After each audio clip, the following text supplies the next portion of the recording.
салом ва хуш омадед ба нашри охири барномаи ахбори озодӣ дар ҳафтаи равон. имрӯз 11 феврал аст ва мо ин мавзӯъҳоро ба баррасӣ мегирем. гардиши нав дар парвандаи чоршанбиёв як иттиҳомро аз парвандаи варзишгар кам карданд, вале ба ӯ аз 8 то 15 соли ҳабс таҳдид мекунад. мансабдори тоҷик мегӯяд сарфи назар аз пандемия ҳаҷми сармоягузорӣ ба Тоҷикистон афзоиш ёфтааст. асосан ин ба соҳаи истихроҷи маъдан ва истеҳсоли коркард, сохтмон ва дигар соҳаҳо рост меояд. ва дар Қазоқистон ҷасадҳои баъзе аз қурбониёни тазоҳуроти моҳи январро аз гур берун оварданд. наздикони фавтидаҳо мегӯянд ин кор бархилофи хоҳиши онҳо сурат гирифтааст.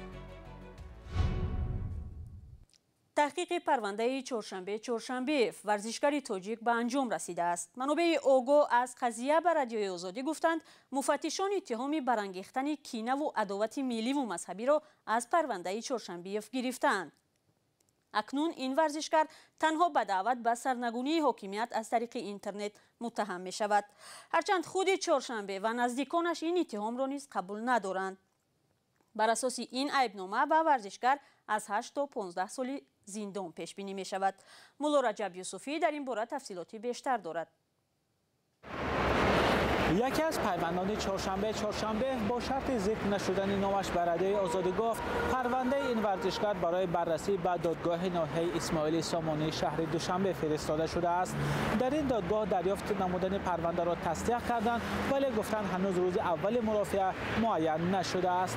گردش نو در پرونده چهارشنبه برداشته شدن ماده 189 کدکس جنایی یا برانگیختن کینه عداوت ملی و مذهبی از پرونده اوست. مقامات رسما در این باره خبر ندادند، اما هم نزدیکان و هم مسئولان ائتلاف ضد شکنجه که از حقوق چهارشنبه حمایت میکنند حذف یک ماده را از پرونده چهارشنبه تصدیق کردند. با گفته یک منبع آگاه از پرونده در کردارهای چهارشنبه آن علامت‌های جنایت جای ندارد که با برانگیختن خصومت نژادی، ملی، منطقوی، دینی، پس زدن شأن و اعتبار نژادی یا منطقوی آورده رسانده باشد. به قول مصاحب ما یک بحث اساسی در پرونده نواری است که در آن چهارشنبه دعوت میکند باید بر ضد بی‌عدالتی اعتراض کرده همه افرادی که در مرگ مردم بیگناه دست دارند به جوابگری کشیده شوند. اشاره ورزشکار به حادثه‌های ماه نوامبر سال گذشته در راشقلعه و خاروق ولایت مختار کوهستان بدخشان است که در نتیجه آن گلبدین زیابکوف و 2 نفر دیگر کشته و چندین کس دیگر زخمی شدند. چهارشنبه زاده ولایت مختار کوهستان بدخشان بوده ورزشکار محاربه‌های آمیخته است.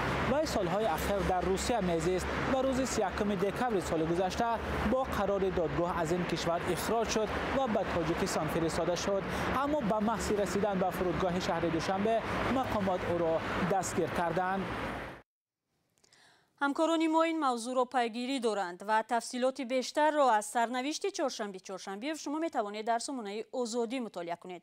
мо барномаро бо гузоришҳои дигар идома медиҳем.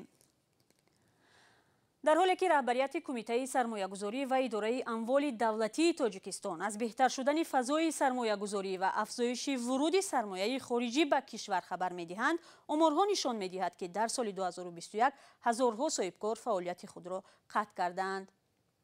дар бораи то куҷо мусоид будани фазои сармоягузории кишвар ва далели барҳамхӯрии кори соҳибкорону тоҷирон назарҳо мухталифанд. гузориши Алишер Зарифиро якҷо мебинем. дар соли дуввуми пандемияи коронавирус ҳаҷми сармоягузории хориҷӣ ба иқтисоди Тоҷикистон дар ҳоли афзоиш будааст. Саъди Қодирзода, раиси кумитаи сармоягузорӣ ва идораи амволи давлатии Тоҷикистон бо эълони ин хабар гуфт, бо ин вуҷуд таъсири пандемия ба бахшҳои гуногуни иқтисодиёт эҳсос мешавад. طبق معلومات آماری در سال 2021 با جمهوری تاجیکستان بیش از 700 میلیون دلار ایالات متحده آمریکا که قریب 8.1 میلیارد سومانی را تشکیل میدهد وارد گردیده است و نسبت به همین دوره سال 2020 قریب یک 68% زیاد می باشد. افزایش از حساب واردات سرمایه مستقیم خارجی باشد که اصلا مهمی می باشد 342.2 میلیون دلار ایالات متحده آمریکا را تشکیل کرده است که нисбат ба ҳамин давраи соли 2020 қариб 12 маротиб зиёд мебошад.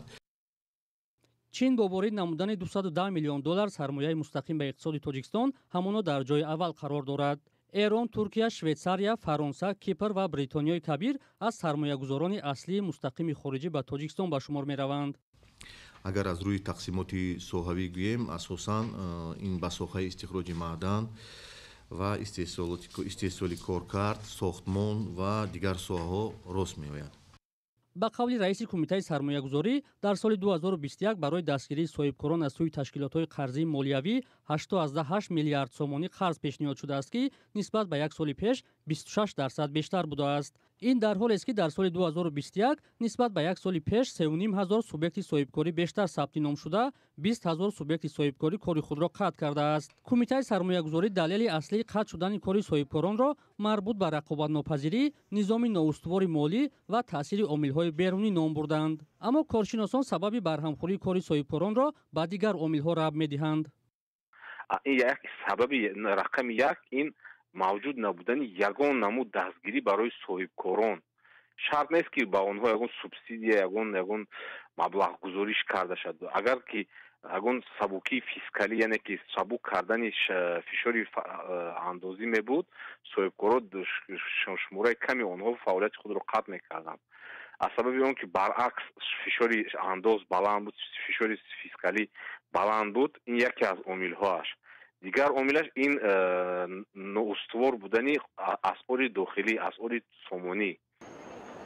ҳарчанд мақомот шароити мусоиди фазои сармоягузориро аз омилҳои вуруди сармояи бештар ба кишвар меноманд, вале соҳибкорону тоҷирон борҳо аз андозҳои гарону санҷишҳои беасос ва эҷоди дигар монеаҳои сунъӣ аз сӯи идораҳои марбута шикоят карданд. тибқи иттилои расмӣ, дар Тоҷикистон 338 000 субъектҳои соҳибкорӣ расман сабти ном шудаанд.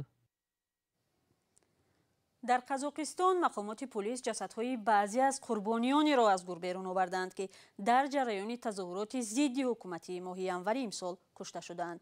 хешовандони онҳо мегӯянд мухолифи берун овардани ҷасади азизонашон буданд ва ҳоло метарсанд, ки ин қурбониони рӯзҳои тазоҳуротро террорист эълон накунанд. гузориши Мумин Аҳмадиро дар ин бора мебинем. ин ҷасадро бархилофи хоҳиши аъзои хонаводааш барои ташхис аз гур берун оварданд. پلیس قزاقستان جسد آنهایی را از گور بیرون میکند که هنگام اعتراضها کشته شدند. ما با آنها گفتیم که اجازه نمیدهیم. آنها گفتند که کسی از شما نپرسیده است. بگزاد پیرزاده 37 ساله روز 5 ینور از ضرب تیر تفنگ کشته شده است. اعضای عائله‌اش میگویند او با ماشین از نزد اداره پلیس شهر قزل‌آرده میگذشته است. در آن روز در این شهر و دیگر گوشه‌های کشور به نشان اعتراض از بالاروی نرخ‌ها، مزد کم و رشوه‌خوری تظاهرات ضد حکومتی سر زد. حکومت قزاقستان تظاهرگران را تروریست نامید. مقامات گفتند که باید نوع تیر خورده‌اش را معلوم کنند. این برای صدور شهادتنامه مرگ لازم است. گفتیم به ما شهادتنامه مرگ ضرور نیست. مقامات قزاقستان میگویند که در جریان تظاهرات 227 نفر کشته شدند. حالا عائله‌های بعضی از قربانیان میترسند که عزیزان آنها را تروریست مینامند. مرد موسابکفی 61 ساله روز 5 ینور در الماتا کشته شد. جسد او را هم از گور بیرون آوردند. مقامات میگویند که تفتیش ادامه دارد. من فقط میخواهم تفتیشات درست باشد. نمیدونم که به ما چی خواهد شد.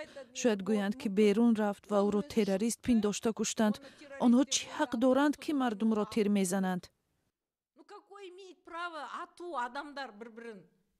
بعد خدمت در ارتش شوروی موسابکف آموزگار شده و چند سال پیش به فراشی گذشته است. در وقتهای خالیش دوریدگری میکرد. بسیار مهربان بود. این خانه را با همسرش اینار ساختند. با سواد بود. همیشه کارهای خانه را میکرد. حولی را جاروب میزد، شاخه های درختان را میبرید. همیشه بندی کاری بود. مقامات به سوالها درباره این دو قضیه جواب ندادند. نام 227 قربانی در تظاهرات را هم تاکنون نشر نکردند. برنامه را ادامه می‌دهیم. در شب و روزی که روند مهاجرشوی آموزگاران و طبیبان، برخی از منصبداران و دایره تحلیلگران و کارشناسان را به تشویش آورده است، اعلان آمار بیکاران در ولایت سوغد نیز بسیاری ها را به حیرت گذاشت. مسئولین ریاست شغل اهالی این منطقه در نشست خبری خود به روزنامه‌نگاران گفتند که حالا تنها 1% ساکنان قابل کار رسما همچون بیکار به قید گرفته شدند. همکارمان فرزان محمدی در این باره گزارش می‌دهد. شماره رسمی بیکاران در شمال تاجیکستان نظر به یک سال قبلی کاهش یافته است. حالا به گفته مسئولان ریاست شغل اهالی در ولایت سوغد، حدود 8000 نفر ساکنان قابل کار خود را در 18 شهر و نواحی این منطقه در قید گذاشتند. این نشان داد نظر به یک سال پیش صفر از 3% کم شده و حالا همگی 1% اهالی ولایت سوغد در جستجوی کار بودند. اقلا هر ماه یک مرتبه در مرکز شهر نوی یا خود در جماعت‌های شرقی دیهات یعنی مرکز جای کاری فعالی برگزار کرده می شود. ولی ظاهرا نفران زیادی هستند که برای با کار تامین شدن به این نهاد مراجعت نمی کنند، زیرا به گفته برخی آنها مدت زیاد انتظار میمانند و کاری به خود موافق نمی‌یابند. سید نوی مختارزاده از ناحیه دوردست به مرکز ولایت برای مردکاری می آید.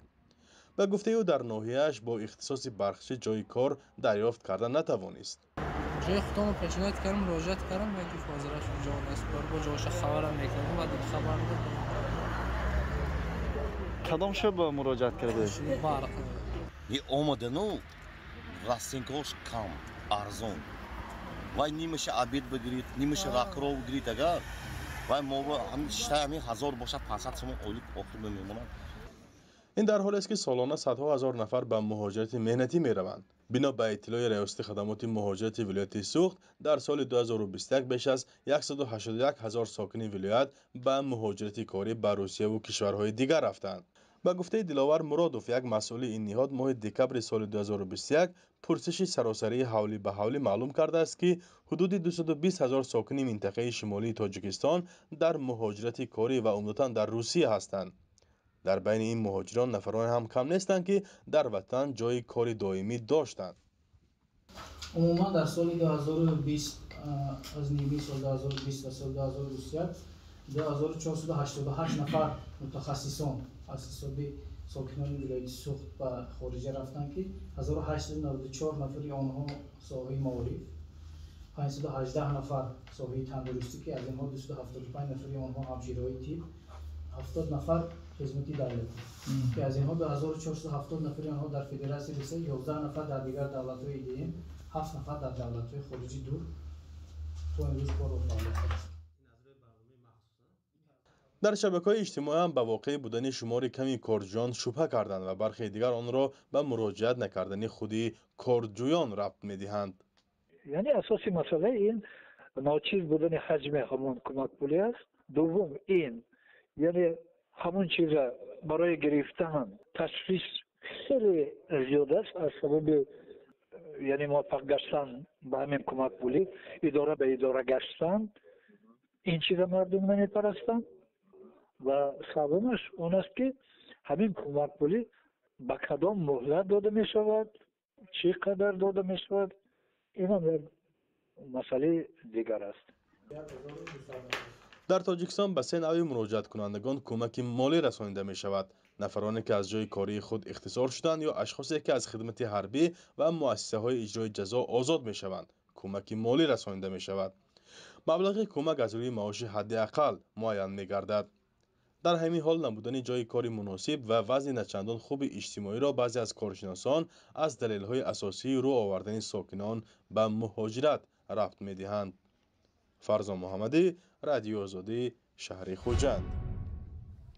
نماینده دادستانی در ولایت ختلون از دادگاه خواسته است یکی از سابق کارمندان بازرسی دولتی اتومبیلی را که به تحقیر 2 دادستان ایبدار می شود جریمه کند.